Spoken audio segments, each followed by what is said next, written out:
RougeRadio.com, Tom Halleck with the CIS report. Joining us this week is Vanier Cup 2011 director and voice of Canada West football on Shaw Television, Jim Mullin. Welcome to this week's show, Jim. Thank you very much, Tom. Let's have a look first at the Uteck and Mitchell Bowl semifinal games, which were played on Friday night. First, let's go off to Moncton and have a look at the McMaster Marauders against the Acadia Axemen. The Axemen got off to a fine start, but it was McMaster coming out in the end with a 45-21 win. Yeah, 14 points put on the board right away by Acadia, and you had to wonder if the field conditions had something to do with it, and footwear had something to do with it. Acadia obviously bolstered, not necessarily by a home crowd, because the campus of Acadia is 3.5 hours away from Moncton, New Brunswick, and I think that definitely had an impact on the audience that was there. I think there were about 3,900 folks in Moncton to check out that game. But after that, I think the McMaster Marauders did a fantastic job of not hitting the panic button, not getting too alarmed, sticking to their game plan. And their game plan on the offensive side of the ball allows them to get back into games like that with Kyle Quinlan at quarterback.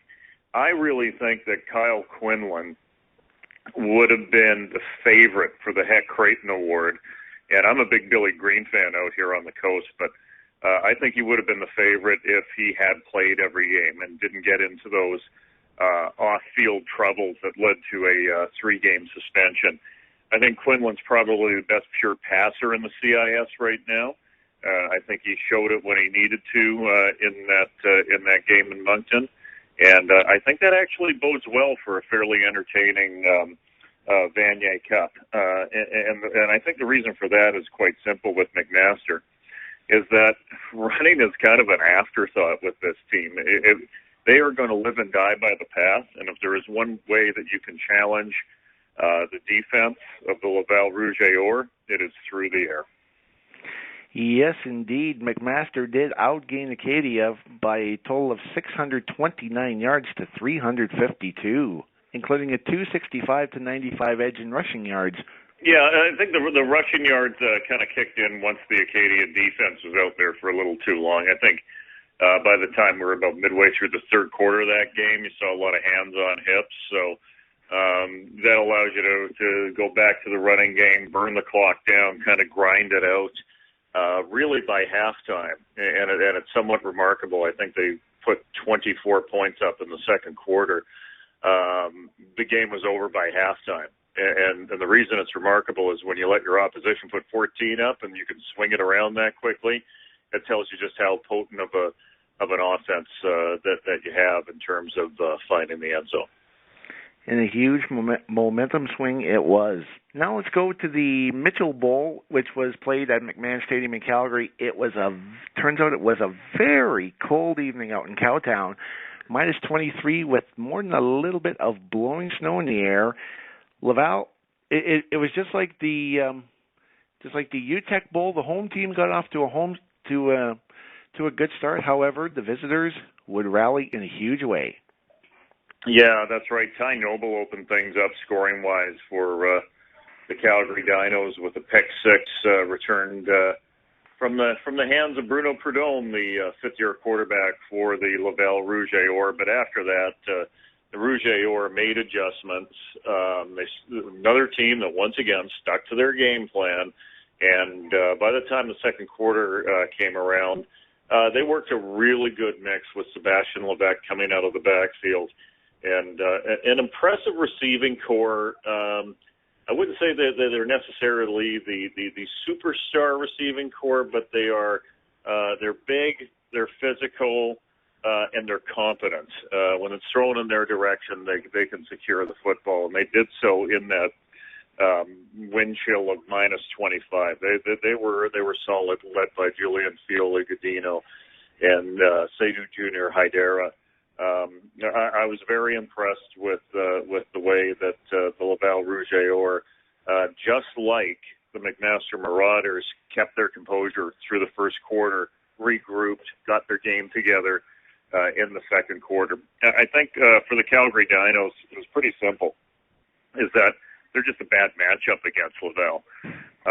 You can't run against the Laval defense. Ask anyone in the Quebec Conference. You got Gascon-Nadon on the one end. You try to run up the middle, and there's middle linebacker Lavaud shutting things down, and the front seven is about as quality and is about as physical as it gets, and they are well seasoned as well. It's not like running against UBC where they've got a couple of first-year guys in there learning on the fly. So I think the depth of Laval on the defensive side really was a determining factor, and I think the patience of Laval and the running of Levesque was also a factor on the offensive side of the ball. And getting back to the defensive side of things, everybody was talking about the three-headed monster Calgary had at the running back position, but Laval just absolutely stuffed them all night long. Yeah, I think there was only 3 yards rushing for Stephen Lumbala. Now, in all fairness for Lumbala, being held to single digits, he didn't carry the ball that much, and I have to think he was injured. Anthony Woodson didn't play the previous week. He was coming off an injury. It all came down to Eric Dulesky using his legs, and Dulesky had success in the first quarter. The problem for the Dinos was they just left points on the field. They had opportunities as they moved the ball up, but they couldn't. They could have finished a drive to save their lives. So, it's going to be an entirely different offense that you see out of the McMaster Marauders, an inside BC place with the perfect field conditions, with the perfect playing conditions. I think that closes the gap for the Marauders against a Laval defense, who Montreal proved a few weeks ago in the regular season can be tested. Montreal had some success throwing against the Laval Rouge et Or, and that really that's all the McMaster offense is interested in, just throwing the ball. All right, let's get your take on the Vanier Cup coming up on Friday night in BC Place Stadium. It'll be the third time the Laval Rouge et Or have squared off against the McMaster Marauders. Actually, the second time in playoff action. Let's get your take on it. Well, McMaster and Laval actually ended up meeting each other in the exhibition season this year, but exhibition football, as we know, is a very good barometer of what goes on the CIS side. It's treated like an exhibition game in professional football. It's not the same thing that you witness in the NCAA, where every game and every matchup counts on the scoreboard. Both teams evaluating personnel. Of course, Laval was on the winning end of that particular matchup, but I think when it comes to this game, it's possibly historic for Laval. They could become the leader in all-time Vanier Cup wins with 7. Right now, they're tied with the Western Ontario Mustangs with 6 Vanier Cup wins, and quite frankly, there's an advantage here for Laval. Laval played in Calgary. They traveled out to the coast right away. They've been staying in Surrey, and then they will move into Vancouver come Tuesday. For McMaster, there they are in Ontario. They travel to Atlantic Canada. They've traveled back from Atlantic Canada to Ontario, and then they've come out to BC on the Tuesday morning with just a couple of days of preparation. There's a swing of 4 hours there in terms of time zones. When you consider what they acclimatized to out in Atlantic Canada. That's something that might catch up to them as well. The other thing is I would have to think that judging by the audience, I think we might have a pro-McMaster crowd. And the crowd might actually be a factor in this, even though there's 2 Eastern teams in this game. And the reason I mention that is that we passed the 21,000 mark in ticket sales earlier this week for the Vanier Cup, and we're just selling the lower bowl of the Vanier Cup, which is 25,200. So we might close in on something that's very close to what we consider a sellout, just selling out the lower bowl. And if those fans polarize towards McMaster, then Laval might have to put up with something a lot more adversarial than they witnessed in Calgary with only 1,500 shivering fans at McMahon Stadium. Absolutely. Talk about some of the events which are coming up for Vanier Cup Week, if you would. Yeah, it starts on Wednesday. Glenn Suter and the Thunderbird Football Association, which is the alumni group that supports UBC football, are putting on a kids camp out at the Richmond Olympic Oval, and there will be some All-Canadians and some CFL players there instructing some of the young high school age players who were at that camp. Thursday is a big day, I think, for the CIS because for the very first time, the Gibson's Finest CFL Awards will actually have the top 4 awards from the CIS presented as part of the award show. In fact, they'll earlier in the show they'll present the presidents, the Metris, and the Gorman. That would be the defensive, the lineman, and the rookie of the year early in the show. And then late in the show, right before the CFL Most Outstanding Player, we will present the Creighton Award. And I think that's fantastic to go back-to-back with Most Outstanding Players, one from the pro side and one from the university amateur side. I think it's a huge step forward for amateur football. You know that junior isn't necessarily sharing the stage there, but I think we'll just take these things one step at a time and name that a victory for amateur football, getting the university guys out on the stage like that. That is for sure. Now let's have your take on the CIS individual awards, which will be presented. Let's start off with the Russ Jackson Award first. The Russ Jackson Award is an award for citizenship, and I'm at a bit of a disadvantage here because I know the winner of the award, so I don't want to give too much away. So I'm going to button my lip on that one, and it's citizenship and being active in the community and being a quality student and knowing what I know. I can't say a thing, but I know that the award winner is extremely deserving. Good stuff. Pleading the fifth on that one. Okay, let's go to the Peter Gorman Award for the Rookie of the Year. Yeah, I think you have to take a look at Tyler Varga of the University of Western Ontario Mustangs. He was on a record clip in terms of producing touchdowns.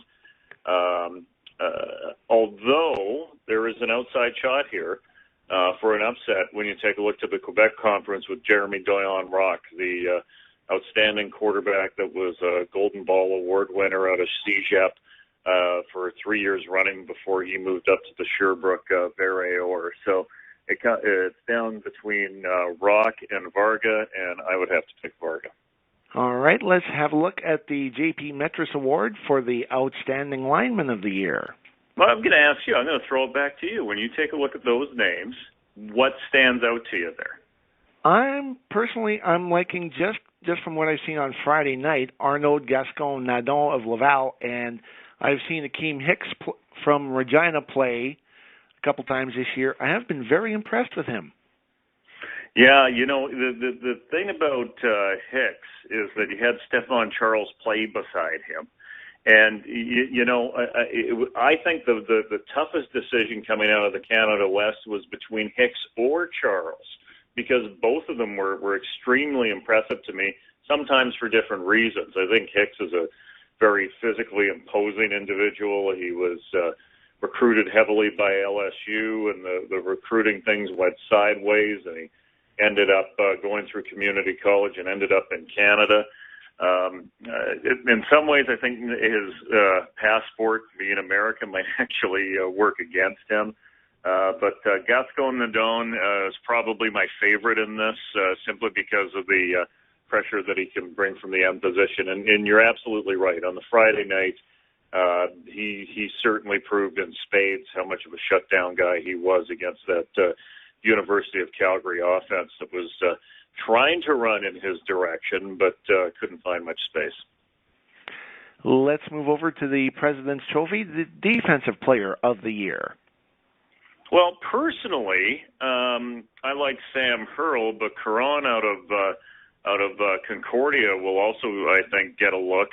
The thing I like about Sam Hurl is that he is really the leader of the Calgary defense. He communicates so well within the core of that defense, and has great mobility and great prospects. Caron, on the other hand, he comes from a line of guys that have come out of Concordia. I think the most recent one at the linebacker position is Corey Greenwood, who currently plays with the Kansas City Chiefs, and who won this award back in 2009. So I think it's really a battle between Caron and Sam Hurl out of Calgary. And finally, let's go to the Heck Creighton Trophy, the Player of the Year. Hands down, Billy Green. Let's cut to the chase here. He was the best quarterback game in, game out, week in, week out in the Canada West. He was the leading rusher on the UBC Thunderbirds. They were a resurgent Thunderbird team that hosted their first playoff game since 1999 in big games outside of that one Hardy Cup game, where I think he was really victimized by an odd game plan that was initiated by the Thunderbirds coaching staff. His yards passing were like 386 yards per game against teams that were 500 or better. So he stepped up in big games, and he had big rushing games in big games. And when Billy Green made the decision to put the team on his shoulders, just with the exception of the Hardy Cup, he did it. He, in some cases, single-handedly won games for that football team, and that's not take the credit away from an outstanding receiving core or a defense that at times rose to the occasion, or even some quality special teams. As Billy Green went, the UBC Thunderbirds went, and I think he established himself as a pro prospect. I hope he gets a look as a quarterback in the CFL, at least the first time around. If he can't prove himself as a quarterback, I really see him as a Matthew Bertrand type, moving up to an H-back, because I think game in, game out, when you look at this kid, he's the best athlete on the field, and that's why he makes things happen. All right. Jim Mullin, director of the 2011 Vanier Cup and voice of Canada West football on Shaw, thank you very much for joining us this week. Thanks very much, Tom.